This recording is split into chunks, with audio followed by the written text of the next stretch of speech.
Most car lifts are an afterthought. Atlas Elite Lifts designs architecturally refined car lift systems for luxury homes, high-end condominiums, premium dealerships, and commercial spaces. No bulky industrial equipment, no compromise on design, just seamless integration and precision engineering that is so beautiful, it's Batcave ready. You truly have to see an Atlas to believe it. Visit www.atlaselitelifts.com today. Brand is much more than the logo. Brand is much more than the visual assets that you see in your coffee mug or on your vehicle or on your t-shirt. Brand is the essence of who someone is. The great Mark Cuban once said, "Business happens over years and years. Value is measured in the total upside of a business relationship, not by how much you squeezed out in any one deal." And we couldn't agree more. This is the Business Development Podcast, based in Edmonton, Alberta, Canada, and broadcasting to the world. You'll get expert business development advice, tips and experiences, and you'll hear interviews with business owners, CEOs, and business development reps. You'll get actionable advice on how to grow business. Brought to you by Capital Business Development, capitalbd.ca.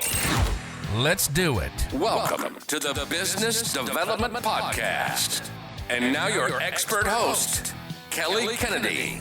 Hello, welcome to episode 346 of the Business Development Podcast. And today we're joined by two powerhouse leaders from Edmonton's branding and communication scene, Rudy A. Zacharias and Terry Elkins of About That, formerly known as G Squared. Their agency recently underwent a bold and strategic rebrand of its own, making them the perfect guides for today's conversation on when, why, and how to rebrand with purpose. Rudy is the president, CEO, and senior partner at About That. With over 20 years of cross-sector experience in branding, marketing, strategic communications, and stakeholder engagement, his leadership is driven by vision, clarity, and an unwavering focus on people. Terry, partner and creative director, brings nearly 3 decades of experience in brand strategy, visual identity, and storytelling, alongside a thriving illustration career and role teaching design at MacEwan University. Together, Rudy and Terry have not only evolved their own agency, but have helped countless clients navigate their own brand transformations with intention and impact. Today's episode is part deep dive and part strategy session, and it's all about building brands that matter. Rudy, Terry, it's an honor and a privilege to have you on the show today. Thank you for joining me. It's so great to be here, Kelly. I'm a big fan of the show, listen to it a lot, so I'm very happy to be here. Yeah, thanks, Kelly. Absolutely. I'm very happy to have you guys here. Honestly, Rudy, me and you have actually known each other for a couple of years now. I want to say maybe the beginning of the podcast. I remember there was a time and you just kind of messaged me. You're like, hey, I just want to chat. Can I reach out to you? And I think that's got to be 2023. That was right around the beginning of this show. Yeah, it wasn't 2023. It was, I think, June of 2023 is when I first reached out to you. Yeah, wow. It's hard to believe, right? It's been a cool couple of years. And I've been reading your stuff on LinkedIn for a while, even before I gave you a shout. So yeah, quite familiar, and great to be on your show today. Yeah, likewise.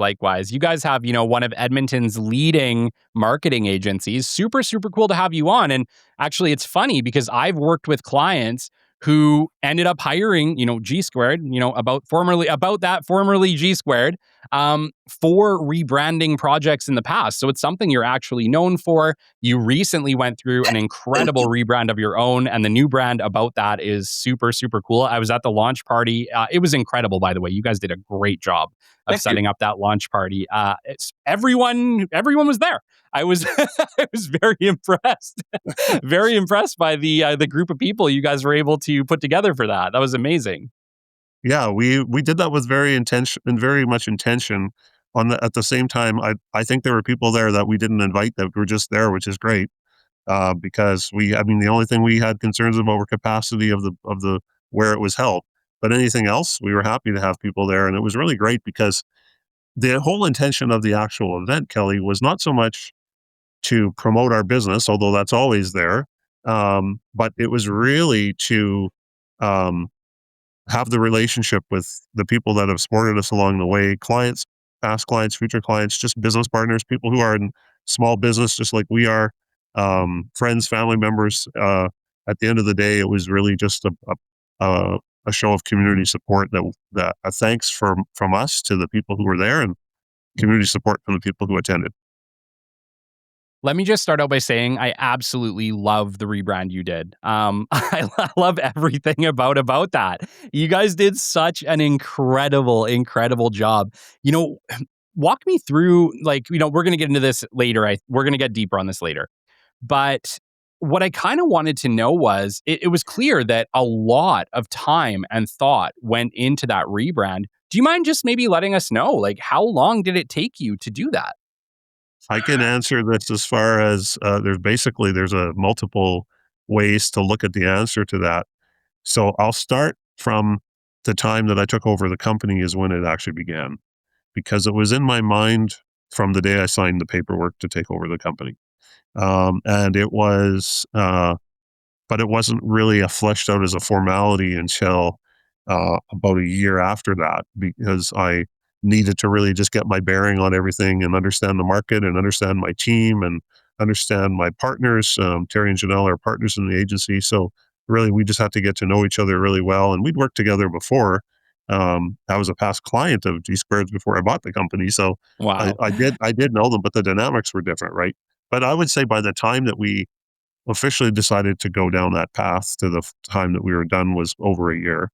Isn't that Okay. right, Terry? It was probably over a year.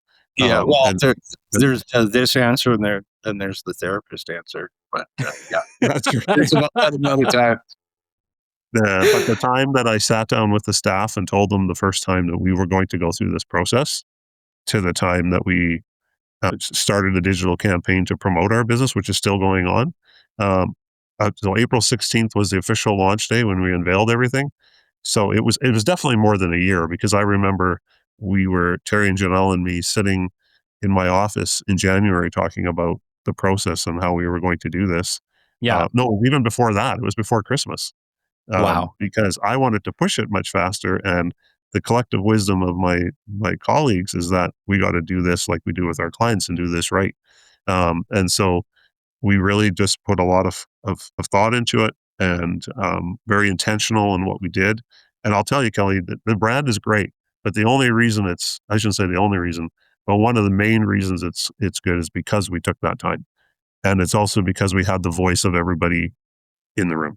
Well, and one thing with it as well, like as we were going through the process, um, not only do you have the not really pressure, but the reality is there's a pressure to it because Yeah. you're a branding agency completing a rebrand. You have to make sure you're doing it right.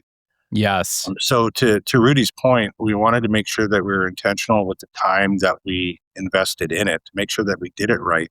Because not only is it a reflection of us, it's what we're sharing and what people are kind of are going to engage with and sort of consume that to gain understanding about it. But it had that facet to it. But also it was kind of a case study and a portfolio piece to our client and potential clients of what we could do. So we had to make sure that we were kind of hitting all points in the process that we have as we were going through that developmental process. It's it's incredible. It ticks all the boxes. Terry, you might not know this. Rudy was part of my founding cohort for my very first business development mastery accelerator. And our second session in Accelerator is all about marketing materials review. And we basically, I picked Rudy's brain. I basically put him in charge for that whole section. I said, hey, let's review your website because you've ticked almost all of the boxes with regards to how your website should be set up. And yeah, I wanted to let you know that, Terry. You might not have known that, but we literally used about that as a case study for that course. Cool. Well, So we live to serve, and it's going to sound super cheesy, but we are about that. So Yeah, it was super, super cool. And I really enjoyed, Rudy went through all the aspects of it and why they chose those things. And I think it was just really cool that every single thing you guys did had a very deliberate reason for doing so, right down to the button choices. So really cool. And like I said, excited to maybe chat about that as we move on. But before we get started, I want to dive into each of you. Rudy, do you mind just kicking us off? Tell us a little bit about your history. How did you end up on a path that led you to essentially acquiring About That? So I had a very interesting journey, and sometimes I look back and it's like I'm outside my body looking at my own body and my own life, and I'm like, who is this guy and how has this happened? But I have a mantra before I answer your question, and that's called living things grow and living things evolve. And if you're not growing and evolving, you're only going the other way. So if you are thinking exactly the same way and are exactly the same way and have the same ideas as you did 20 years ago, you haven't grown. And so we, my journey started very interestingly. I was actually in social work for many years. When I'm originally from Manitoba and spent most of 37 years in Winnipeg. And, uh, and I was in social work. And then inevitably, what often happens in that industry is you burn out. And that's what happened to me. And so I started going through what I would call my first midlife crisis in my in my 30s, where my wife says I'm in year 54 of my life crisis. So, but I knew I wanted to do something different, and all the things that work around all the attributes of marketing, communications, um, playing around with brand, creativity, all those kind of things were really embedded in my soul, even when I was working in social work, because I was always doing things differently, thinking differently, coming up with different solutions and options of looking at things. And so I went back to school in my 30s. I had a degree that I finished in 1991, and then I went back in 2005, and I went back and continued my schooling at Red River College in Winnipeg and U of W in Winnipeg, and finished with in creative communications. And at the same time as my graduation, I met this beautiful young woman who lives out here, and we started talking. And you ask people, why did you move to Alberta? It depends on who's asking me that question. I can say work, or I can say my wife. So the answer Well, the is world's listening to this one, so you better get it my right. wife. But the stars aligned. Really, the answer is really both. I got a job with the provincial government, and I moved here, and I was in their communications department and marketing department for quite some time, and then they had a series of layoffs, and then I got hired in the municipal world, and I worked in municipal government for quite a long time, and then I got seconded into uh, another association and was assisting in a industry association for a while when we became the client of G Squared. I became friends with the then owner at that time, and we just talked about life, and we're roughly around the same age, and we talked about changes and what do you do when you get to this stage of life, and it's time for a change. And so I was in government for many, many years, and the opportunity came across my desk in December of 2022. Uh, we talked about not rushing decisions. That's something, deciding to buy a business when you're in your 50s is not something like deciding what socks to wear on in the morning. So my wife and I spent quite a bit of time deciding this, and then in June we took the plunge and we bought the business. And part of the reason that I bought the business is aligned again with who I am and what I want to do, and change, but also what there's transferable skill sets from in leadership in government to leadership in this realm. But truthfully, a lot of it was the team and the clients.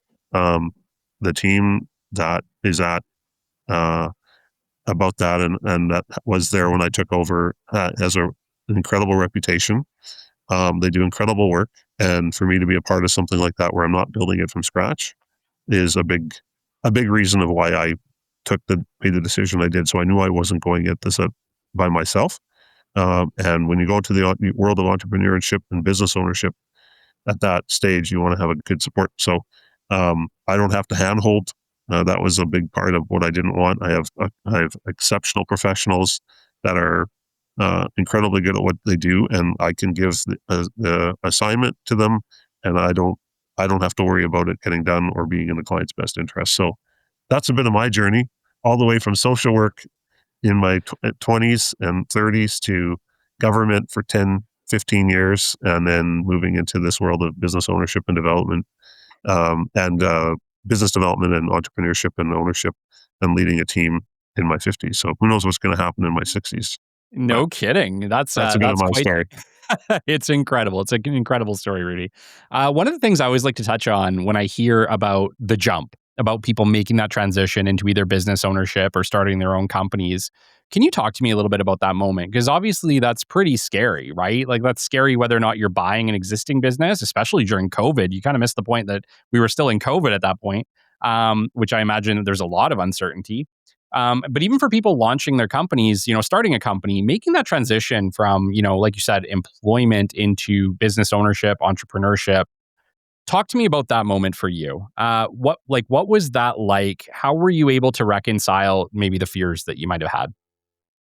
I definitely had a lot of fears, and I still do. I won't lie about it. I still do. It is a big change, and it is a big investment, and it is a big what if.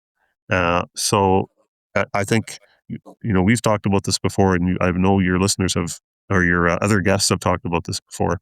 You're not a true entrepreneur if you don't have a few sleepless nights, Yeah. and so there's definitely that side of it. But what for me, and this would be my word of wisdom for anyone who's wanting to buy a business, make sure you really look at the numbers and also look at your own heart to make sure they are what work for you. Ultimately, though, I would say I made the leap to face my fears and move forward is because for me at that time of my life, the challenge of wanting the opportunity to challenge myself trumped comfort. And so moving from what I was called cushy government job with a nice pension and a guaranteed salary it was pretty nice. I won't lie. It was pretty nice knowing the revenue is always there, the job is there. It's Hmm. not always secure there either, though. I went through a layoff of government when I first moved to Alberta. So you never really know, but to me it was ultimately knowing that there was a lot of things I didn't know that have now come to light since I bought the company. Would I Yeah. have made the same decision? Not so much about the people or clients or anything like that, just some other things. Would I have made the decision if I had known those? I don't know if I would have, but then I also wouldn't have this opportunity in front of me. So I did the typical thing. I wrote down pros and cons on a list. Yeah. And then I did what drives my friends sometimes crazy is I went to probably 20 different people and asked them to be honest with me about this thing, right? To see whether it was a right fit for me or whatever, right? And then my wife and I just sat down and went through it all, and we just decided to go for it. So That's yeah. I Yeah. kind of operated in my life that way. I've traveled kind of, look at this in a lot of detail. At one point, you just got to take the plunge because you could think about it forever. At some point, you got to act. And in the speed of business, if you don't act, the opportunity goes away. So That's right. ultimately, that was the deciding factor. And then the other thing I will say again is the team. And there's a risk there too, because the team might not stay. They don't know me. What if it turned out that after a year they're like, we don't want to work for this clown? Like that hasn't been the case. But what if that's all unknown too, right? Yeah. So for me, it was really looking at the holistic picture and what I wanted to do at this point in my life, and I was excited about the opportunity. And it was interesting because I know everything about the services and products that we provide. And this was an opportunity for me not to do those things, but rather focus on running a business, growing a business, uh, and and developing those relationships. So yeah. One of the things that was undeniable to me when I was at the reveal party for About That was, your focus on the people, right? Your people didn't leave because you are absolutely incredible with everybody around you, from your employees to your clients to your friends. It was undeniable seeing you up there on stage, just putting everybody ahead of yourself. And that's really how you live. And Hmm. I think that's been key. I think that's absolutely been key to your success in taking over a business. And frankly, something that all business owners should consider is that your people are everything, and you embody that everywhere you go. One of our values that we have that our team built together is other-centered. That's one of our 5 core values, and we live it internally, and we live it with our clients, and we live it in the community, and when we live it with promoting other businesses that we support. And we believe that what goes around comes around, right? You do that, it's going to come back to you. But that, to be clear, that's not what I'm doing. It is not manipulative. It's because like you say, it's authentic to who we are as a company. Correct. Yes. And I see it in my staff that even today on our Slack channel, I could just see how the staff have each other's back and doing things to make sure it's best interest for the client. So you're right. Yeah. It's like I said, it was evident. It was very evident, and even in all of our interactions since then, it's evident. It's Kelly, who you I'm are. really glad you said that. Not so much because about me, but because we really want to live out our values. We don't want values on a wall, and so when other people are seeing it, that means the world to us as a team, because we don't want it to be just that we put it in our strategic plan and it sits on the shelf. So I think my team was getting a little bit teasing me a little bit, because in the first 6 months or so, I was always like, hey, that's one of our values we're living out. But I really wanted to embed that in our culture. Yeah. So yeah. It's important that, and when other people can see it as a natural progression of who we are, and you're not the first person who's told me that, it means we're on the right track. Absolutely. Absolutely. And you're right to be able to point those things out, because sometimes people don't recognize it if you don't point it out. You have to point it out. Hey, rock stars, quick pause here. If you're anything like me, you've probably dreamed about owning your own business most of your life. The Revolution hybrid vacuum from Hypervac Technologies is a portable duct cleaning system that fits right in the back of your truck or van, giving you a real opportunity to launch your own duct cleaning business starting at under 7,000 Canadian dollars. Visit www.hypervac.com to learn more. Thanks, Hypervac. Let's get back to the show. You're right. Absolutely. Well, and Kelly, I know you're chatting with Rudy about a couple of things, but one thing that really stood out to me on that is when it was very evident to you that was a value that was living out.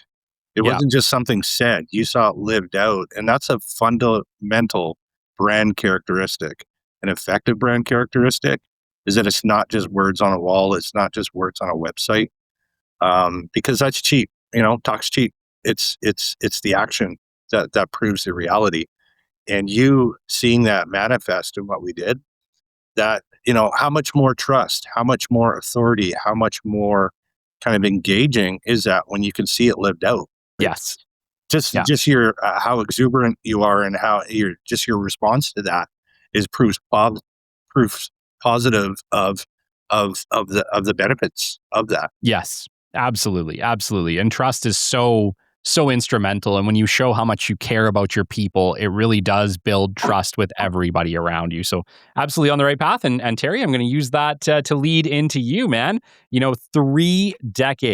3 decades in brand strategy, visual identity, storytelling. You're an illustrator. You've done some pretty cool illustrating jobs too. And I'm excited to maybe dive a little deep into that with you. But please introduce yourself to our audience. Oh my gosh, 30 years. And You don't look it. You're fine, man.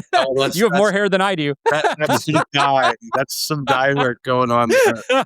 Yeah, no, you know what? It's the type of thing where it's kind of interesting being creative. And I don't mean this from, an ego space or whatever, but being a creative, the opportunity to do that, it really is, for as much as they say, don't be what you do, your profession shouldn't define who you are. But when you're a creative, it's a different thing, because it's 24/7. It's how you think. It's how you process. So it really is the type of thing where what I do is an extension of who I am, because so much of it's tied into just how I am, how I think, how I process, how I problem solve, all these different sorts of things. So that, not to take you right back to my childhood when I was super young, but I've always had sort of a visual bend, a storytelling bend, always driving people crazy with the question of why, why, always wanting to understand how it worked, and then kind of playing around with that. So really that that was something where art and creativity was always a part of my life, all the way from my earliest memories. But when I was in high school, it was funny, I took a visual communications course. And at that time, I had planned to go to the U of A and get into law, mainly because I, my thought process, and I thought, well, I like to argue. Maybe I could be a lawyer. So I thought, sounds fair. no, exactly, right? And I was pretty good at it. I drove nuts, but I was pretty good at it. But I was in this class, and my instructor at that time says, have you ever considered this as a career? And it was always just a fun thing that I did. Like at that point, it was just illustration more than it was design or any of those other kind of elements to it.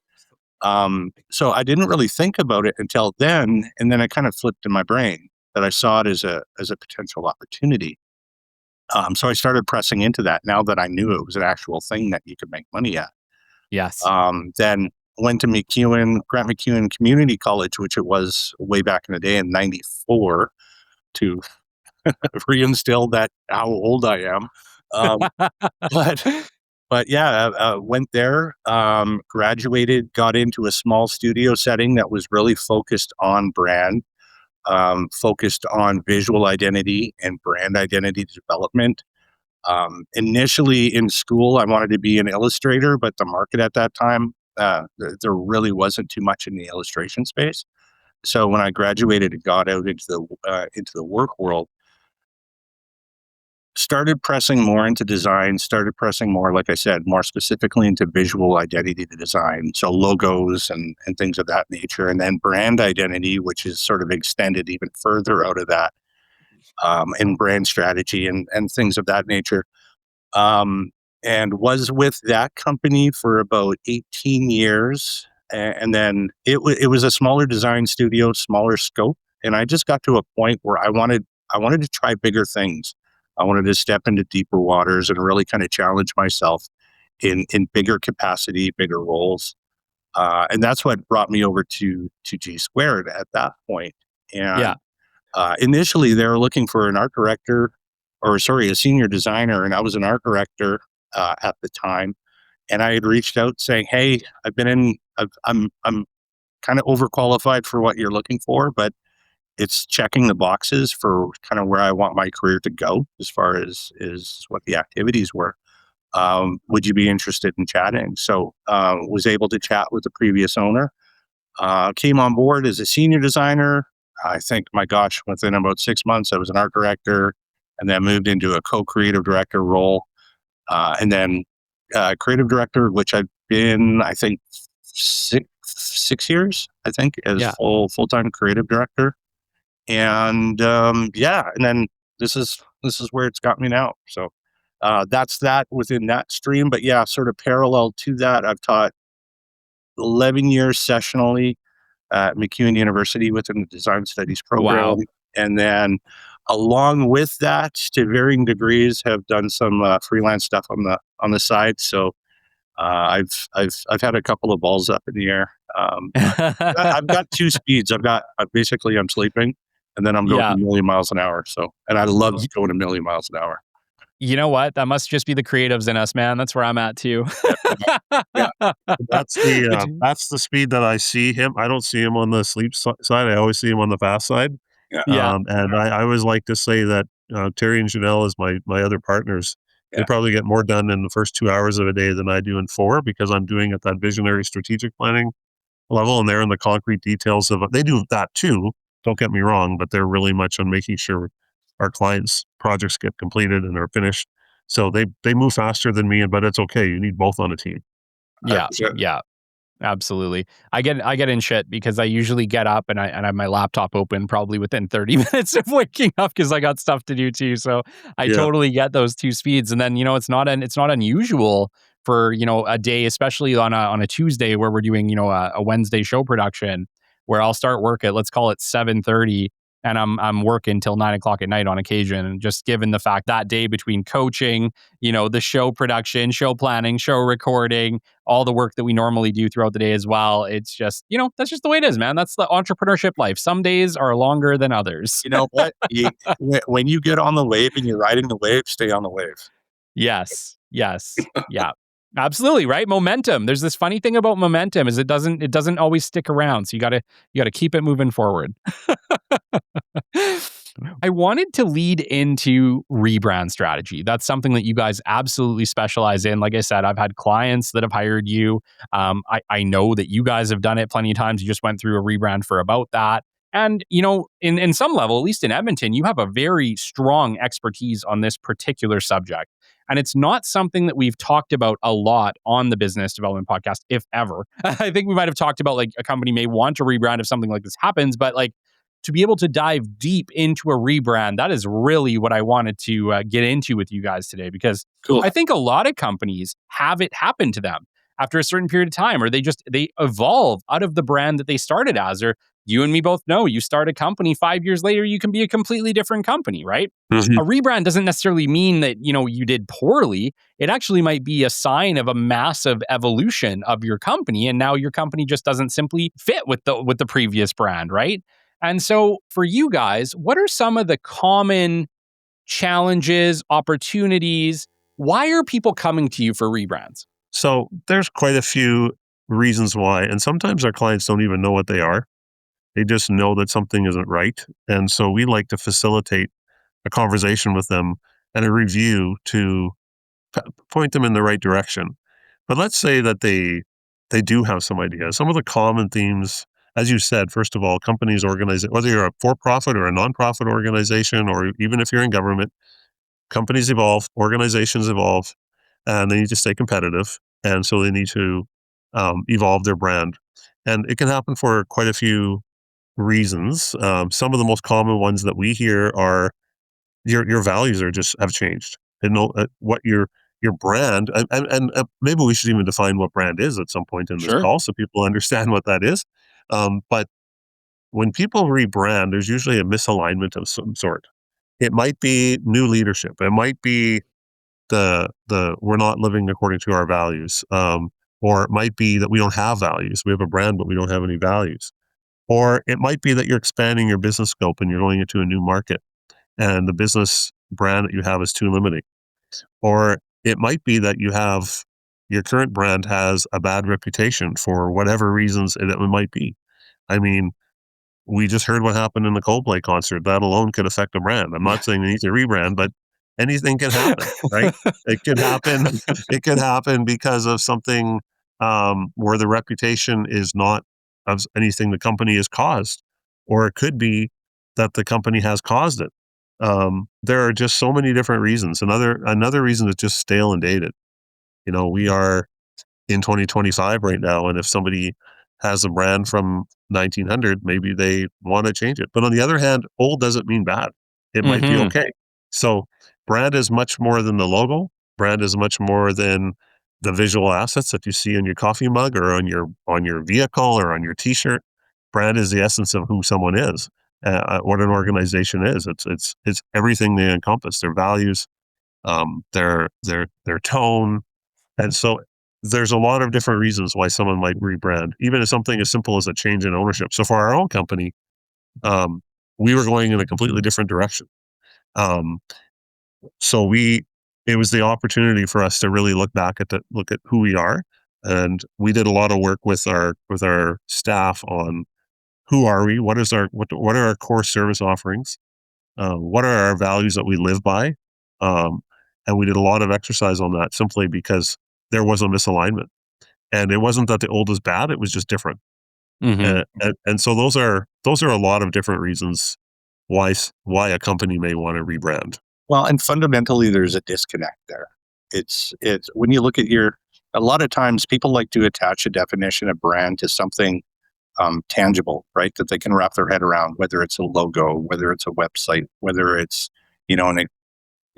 some sort of experience or event or whatever it happens to be. But ultimately, it's kind of like asking somebody their identity, who they are, their personality, their person, the personhood of that individual. And a lot of times the brand is a culmination of all of the different aspects or ways in which it manifests, but ultimately it's people's experience with that personality, that business personality, organization personality, and their takeaway from that, what the value is, what the trust is, what the experience is, what the capabilities are, a variety of different things that tie in to all of that, that when kind of added together is their sense of who you are and what you're about and where the overlaps and connections are as far as their engagement side. But fundamentally, if there's a disconnect between who you are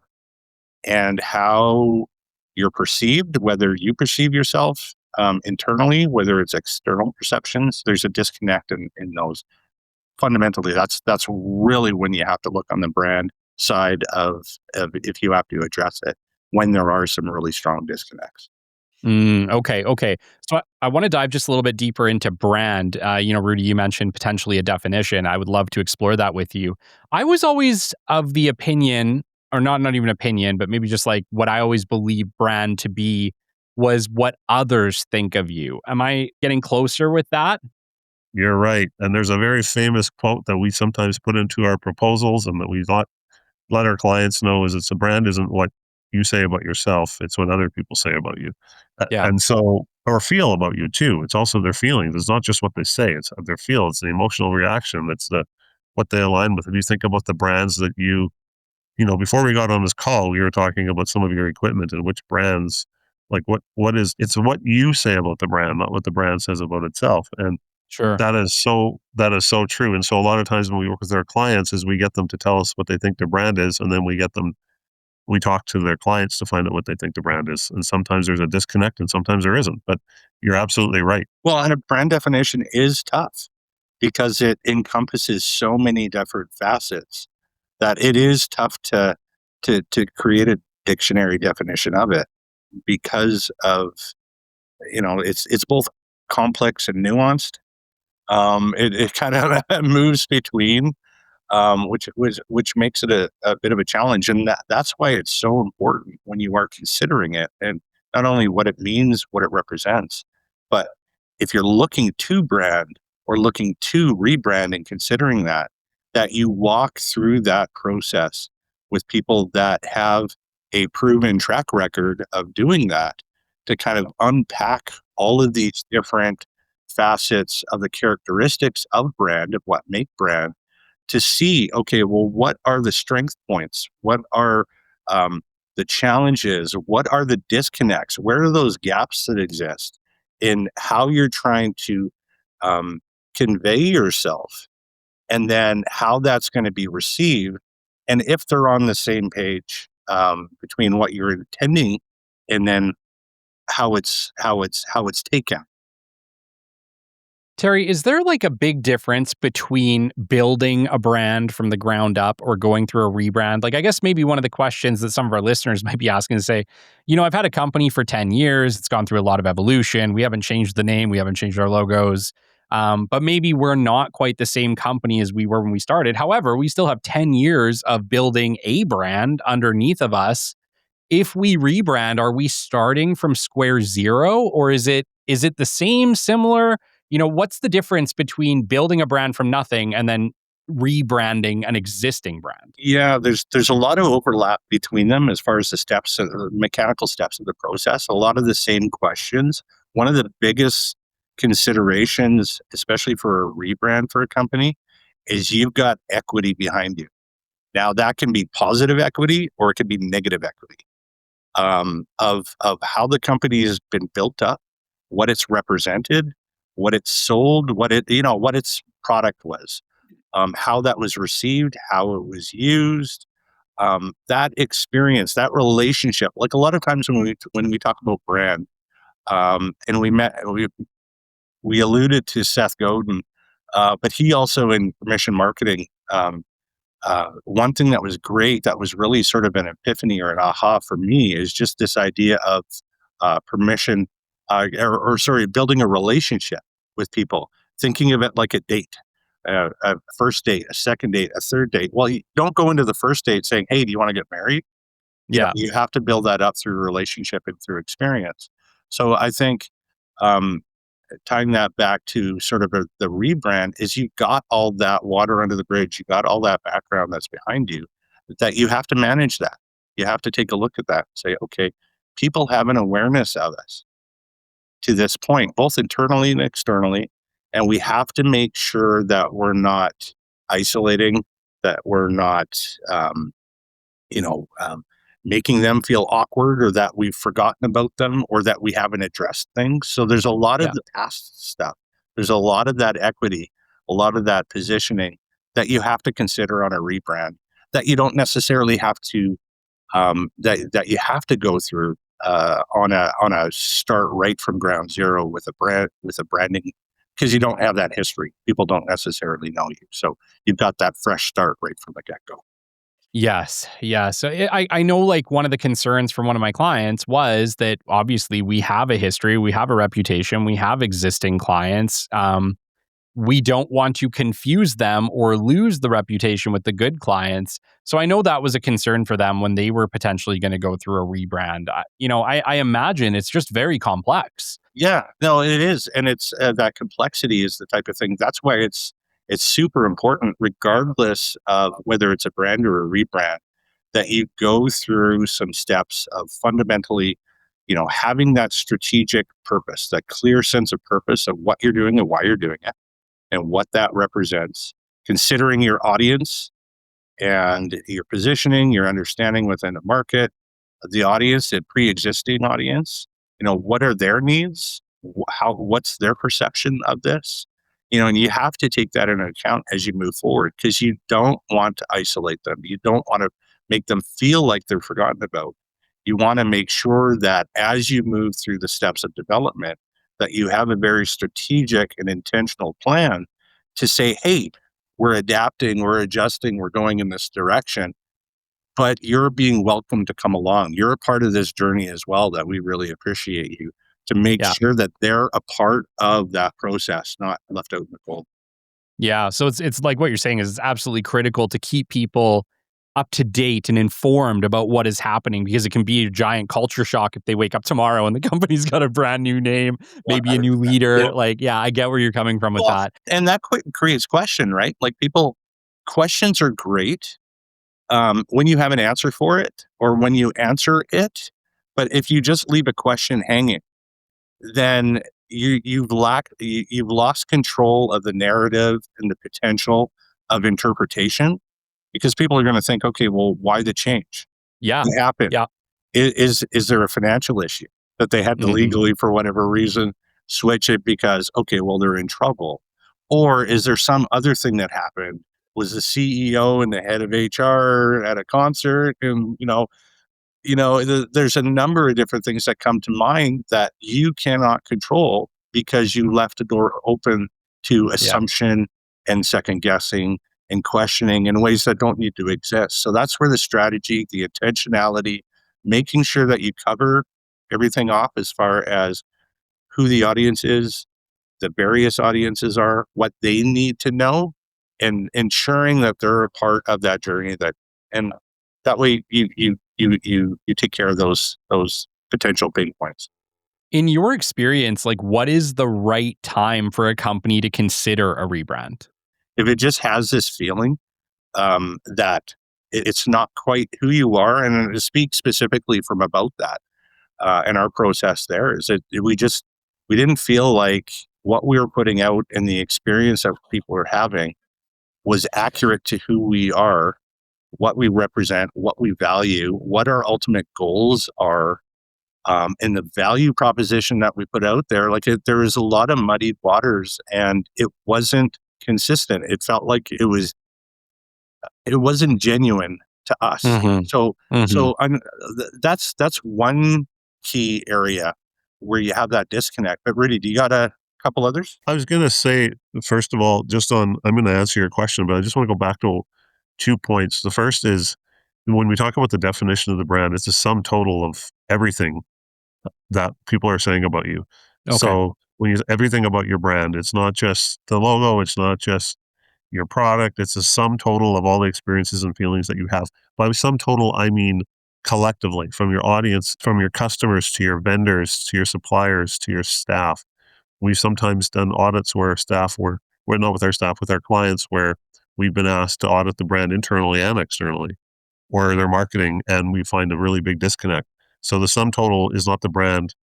maybe that the leadership always thinks is there. It's the sum total of what everybody is saying about the brand. And we like to condense that down into what we're hearing from everybody.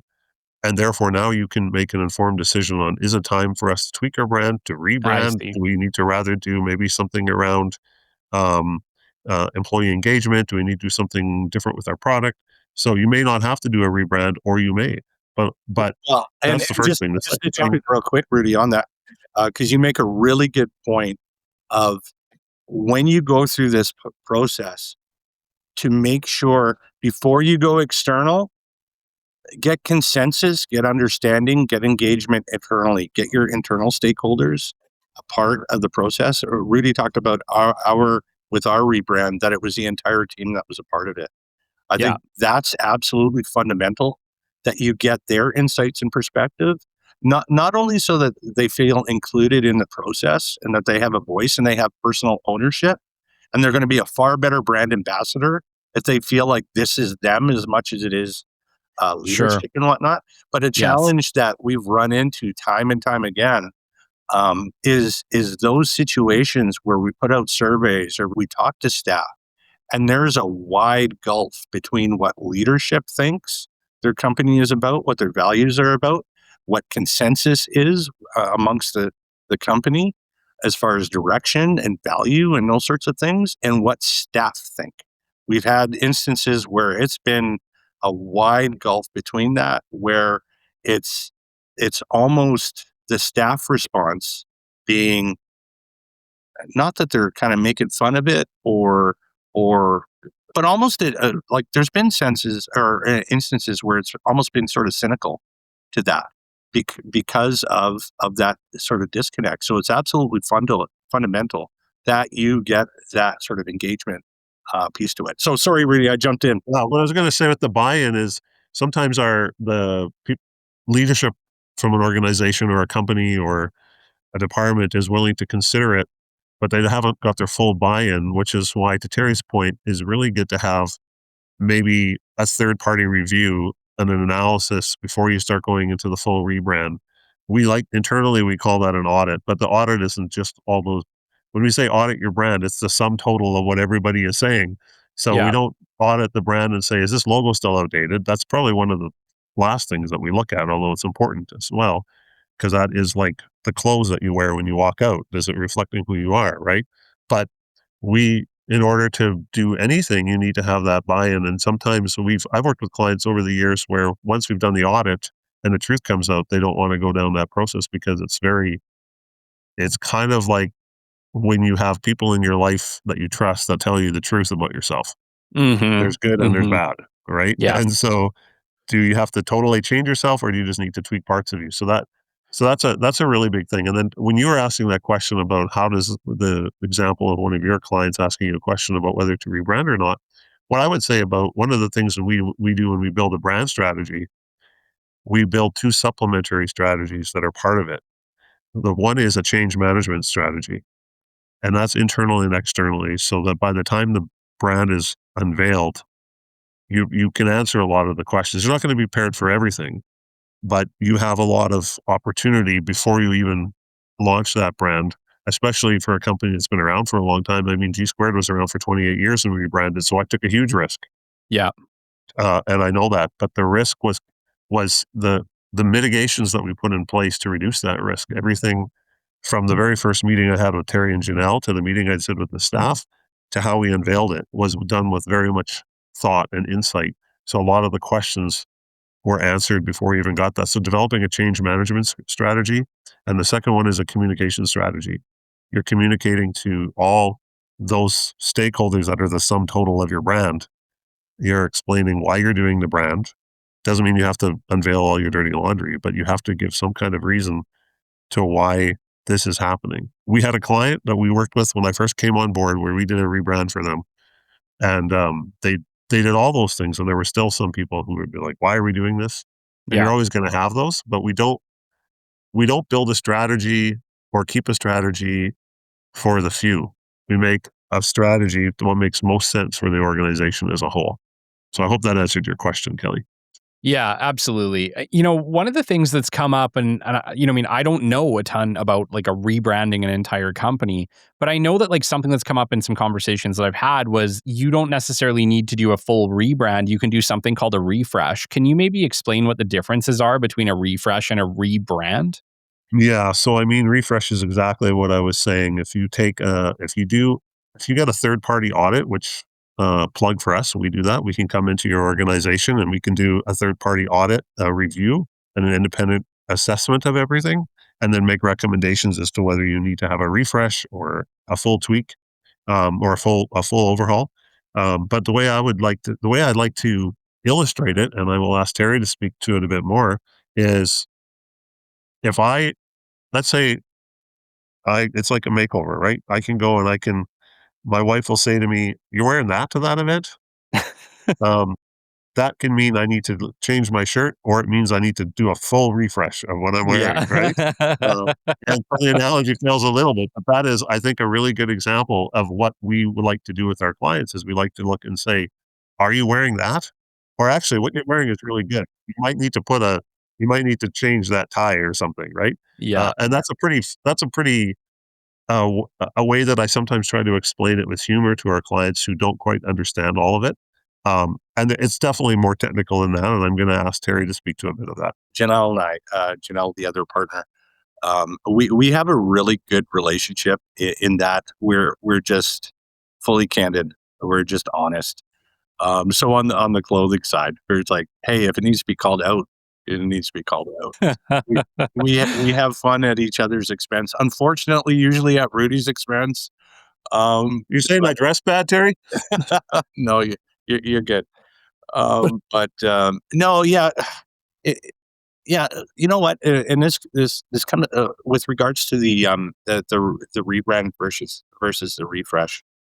I think that we've covered rebrand fairly well. Rudy checked a number of additional boxes, but really on the refresh side of it, it comes back to I think some of the things that I was talking about earlier, as far as taking stock on who the organization is and looking at that equity. That if you do have a lot of strong equity, you've been in the market for a long time, people know who you are, what you stand for, and maybe the fundamentals of your character and your personality and how that's manifesting in the various ways, whether it's branded materials, branded experiences, or just relationships and all these different sorts of things, is the vast majority of that really is positive and it's working for you. And as you kind of run through your inventory about who you are, what you're about, what you represent, how that manifests in the various ways that it does, if the vast majority of that is okay and it's still accurate to not only who you are, but where you want to go and who you're going to be, then yeah, you don't need to go through and, for lack of a better description, throw the baby out with the bathwater. You need to Mhm. take a look at that, get more strategic and intentional with certain things where maybe you've got a great company, but the logo that you have was developed by the president way back at the start of the company. Yeah. Yeah, it was Microsoft Office, and it was what it is. But the company's great, the culture's great, the offering's great, the engagement's great, all these different sorts of things. But the visual identity and the visual representation of who the brand is feels that's the disconnect. So maybe it's just a logo redo, or maybe the logo because it has a lot of equity and a lot of value, and people when they see it, they instantly recognize it, which is one of the Yeah. hallmarks of a great logo.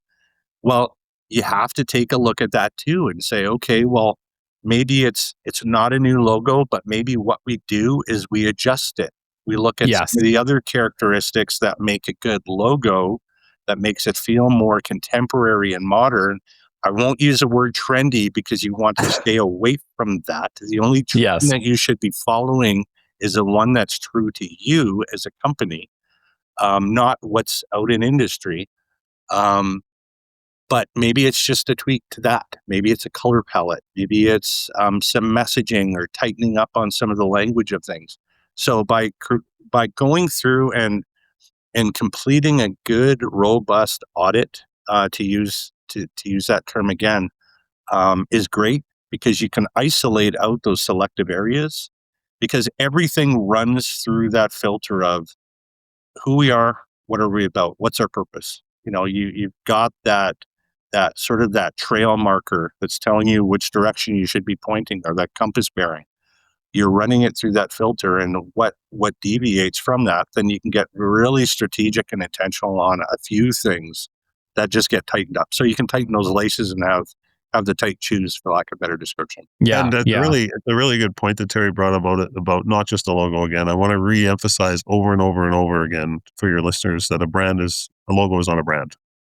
It's an element of it's important, but your refresh could be messaging. It could be the feelings that people are having about your brand. It might be you do a brand audit and you realize you have to do something that has really nothing to do with the brand, but the brand has shown that, well, it is all about the brand because it's about the reputation, but maybe you realize you've got to do some HR things, or maybe you realize that we got to change the perception of our customers, or we got to tweak our product, or our product needs to be changed, or we did a mini audit of some of our own service offerings that we provide to our clients and identified areas where it was confusing for them. Mm-hmm. So, where this isn't pointing fingers, we do it ourselves to make sure we're better. But I have developed a bit of a checklist with a bunch of symptoms of when it may be time to do a refresh and a rebrand. And I like to use that when we're doing the audit, but essentially there is a list of things that sometimes in preliminary meetings with clients, I can send them and say, does your brand still reflect your company's vision? Are you embarrassed to hand out your business cards? Is your competitive advantage vague or poorly articulated? Has your brand lost focus and become too complicated to understand? Maybe you have sub-brands. Larger companies sometimes have sub-brands, and how do they relate to each other? Has your business model changed? Has your business outgrown its current brand for some reason? Are you undergoing a merger or acquisition? Have you moved or expanded your geographic reach? Did something happen where you've got a negative image now? Again, either yourself or you didn't, and you want to disassociate from that. You're struggling to raise your prices and increase your profit margins? And I got two more left here on my checklist that I often share with clients is you want to expand your influence and connect to new audiences, or you're not attracting top talent for HR for positions that you want to do. So some companies, they want a sub HR brand. So those are all things. If you're checking 2 or 3 of those boxes, it's time for you to call us and have a sit down.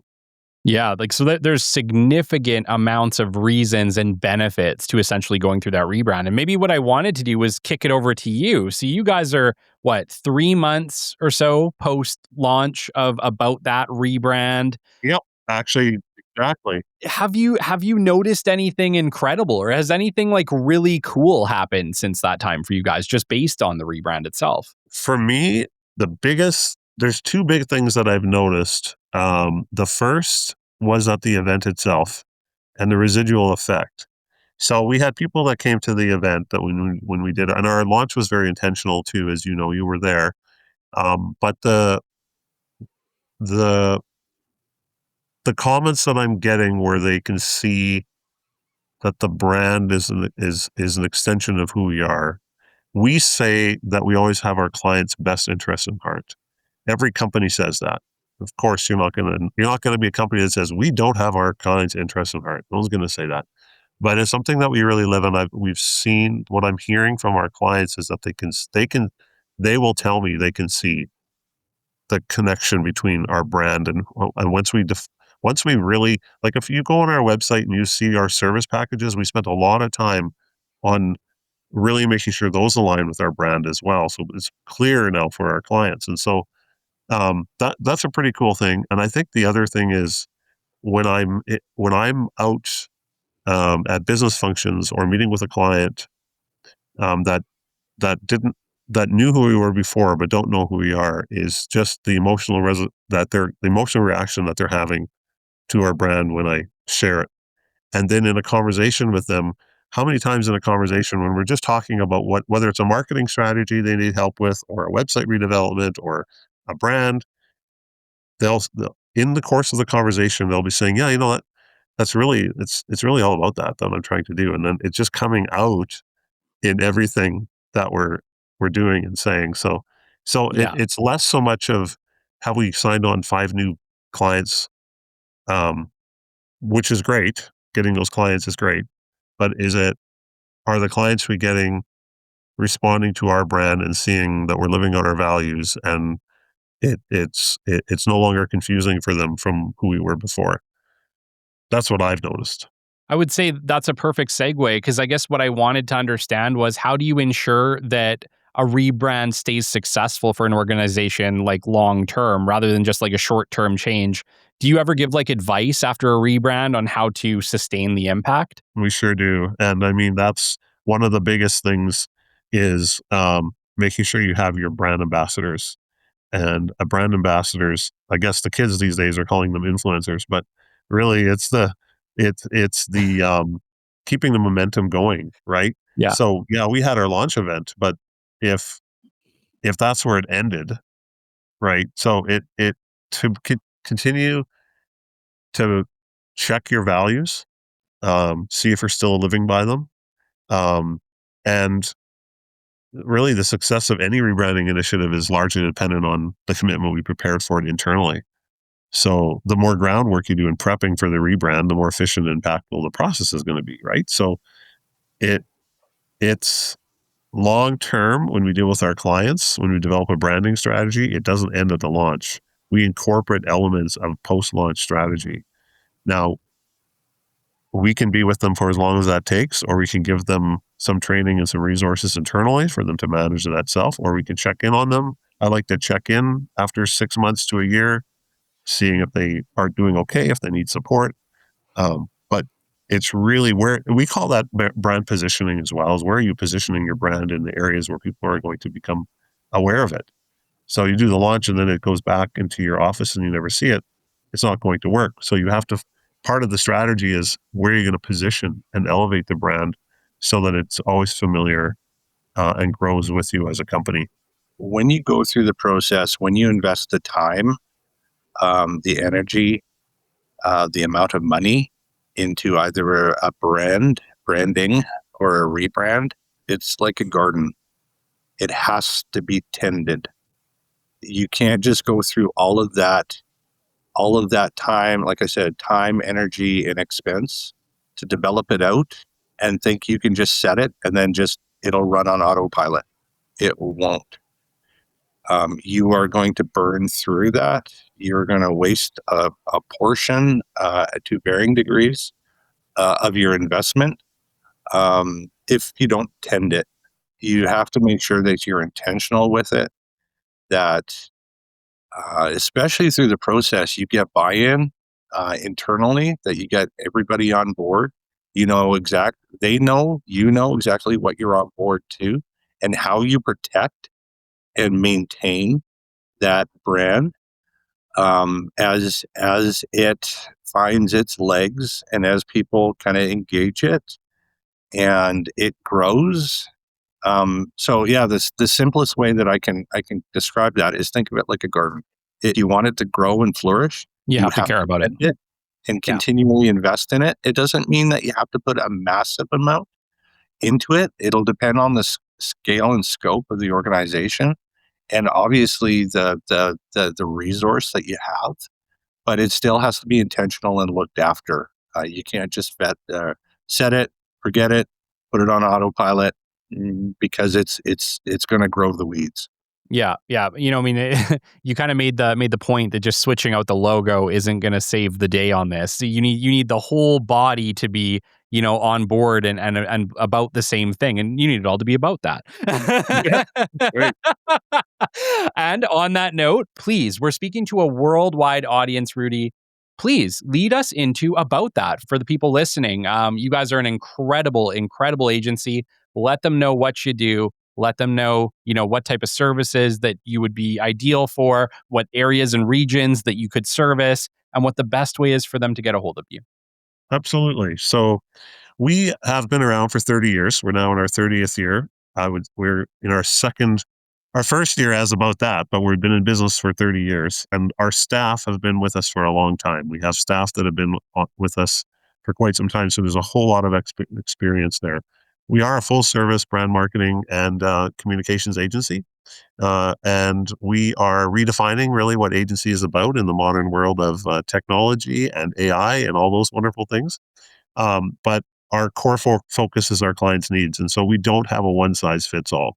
So when I talk about our branding services, our marketing services, our communications services, website redevelopment and design, engagement, digital marketing, all these things that we do, they are services that we provide to our clients based on their needs and what is best for them. So we really like to spend a lot of time getting to know our clients. Our clients will come to us with what they think they need, and sometimes that is what they need, and sometimes it is not what they need. And so we were talking about rebranding today, but there's lots of other things that we can help our clients with. And we are, as you said, located in Edmonton. However, our reach is well beyond our borders of our city, as well as our province and even our country. So whether you are a small to medium sized business, whether you're a nonprofit organization, whether you work for a government organization, those are all clients that we have worked extensively with. And really, we like to say we worked with organizations and nonprofit organizations and businesses and corporations of all size and every scope from all over the place. So whether you're in Canada or the U.S. or even listening from another country outside of that, the borders do not limit us from working. So reach out to us if you need anything. We're definitely here to help. We do work in Canada and the States. We have clients in both countries, and even outside of those countries, we can support in doing some of this work that we've talked about today. I will say too that I really want to emphasize on the ROI, return on investment.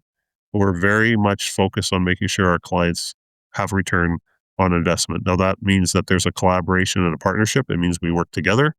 It means that it's a relationship. We're built on strong partnership.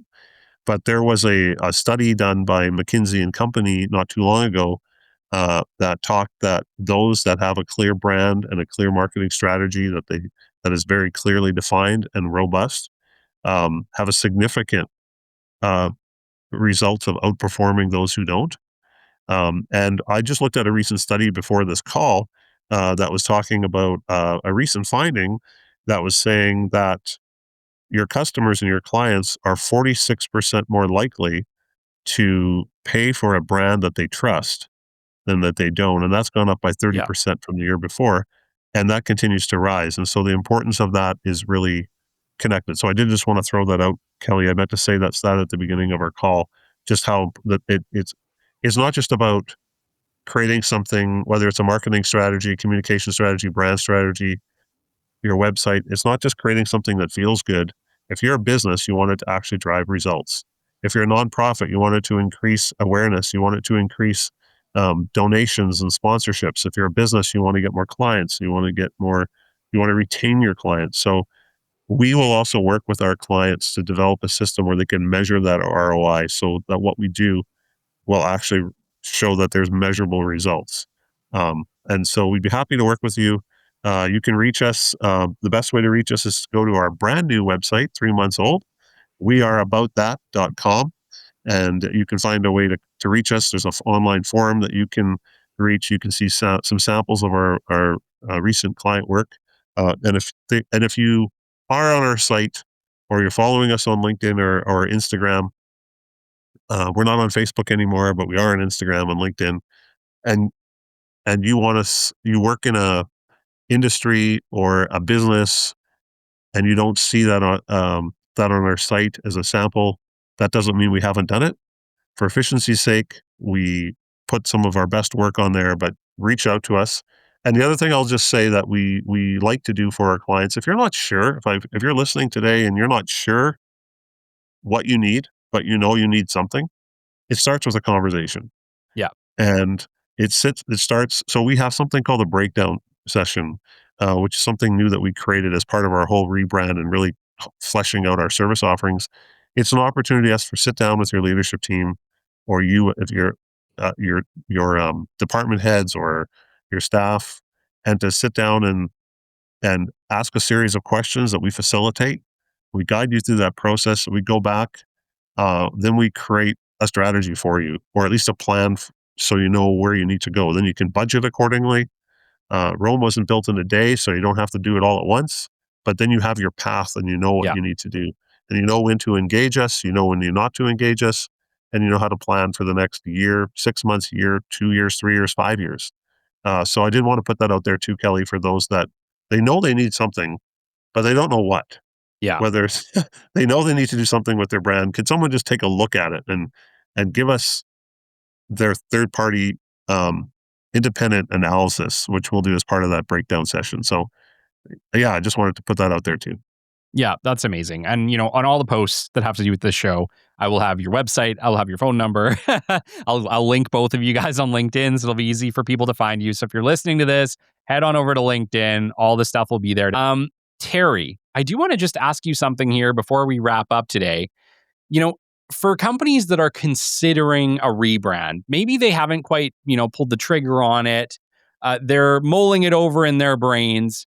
If you could only give them one piece of advice before they hit go on this thing, what might that be? Understand the reason behind why you want to consider a rebrand or a brand. What's the driver? What's the why? As we know, people buy for the why, not the what. So define your why. Amazing. Rudy, Terry, it's been absolutely incredible having you on this show today. Such a pleasure having you on. And, as a couple Edmontonians, thank you for your hard work.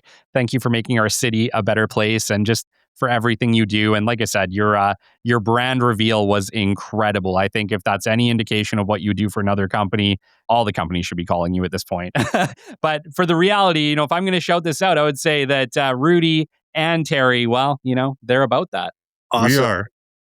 Thanks, Thank Kelly. you so much, Kelly. It's been an honor to be on your show. And like I said, I really appreciate all the wisdom that you bring on other episodes, not just related to this topic, but relates to business, personal development, mental focus, practical things, all of that. I'm a big listener of your show, so I really appreciate. And I'll just do a quick shout out for Kelly for his Catalyst program. I took it. I highly recommend it. And I recommend that you sign up for his next registration. I really strongly recommend it. So thanks for the opportunity today, Kelly. It was a pleasure, and it always is. Until next time, you've been listening to the Business Development Podcast, and we will catch you on the flip side. This has been the Business Development Podcast with Kelly Kennedy. Kelly has 15 years in sales and business development experience within the Alberta oil and gas industry and founded his own business development firm in 2020. His passion and his specialization is in customer relationship generation and business development. The show is brought to you by Capital Business Development, your business development specialists. For more, we invite you to the website at www.capitalbd.ca. See you next time on the Business Development Podcast.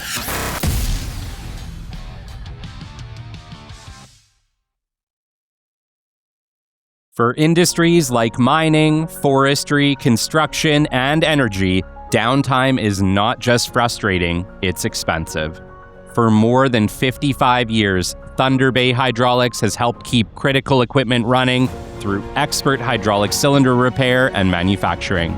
With in-house engineering, precision machining, and decades of real-world experience, they solve complex hydraulic challenges that most shops simply cannot handle. Their mission is simple: a relentless pursuit of zero downtime. Learn more at www.thunderbayhydraulics.com.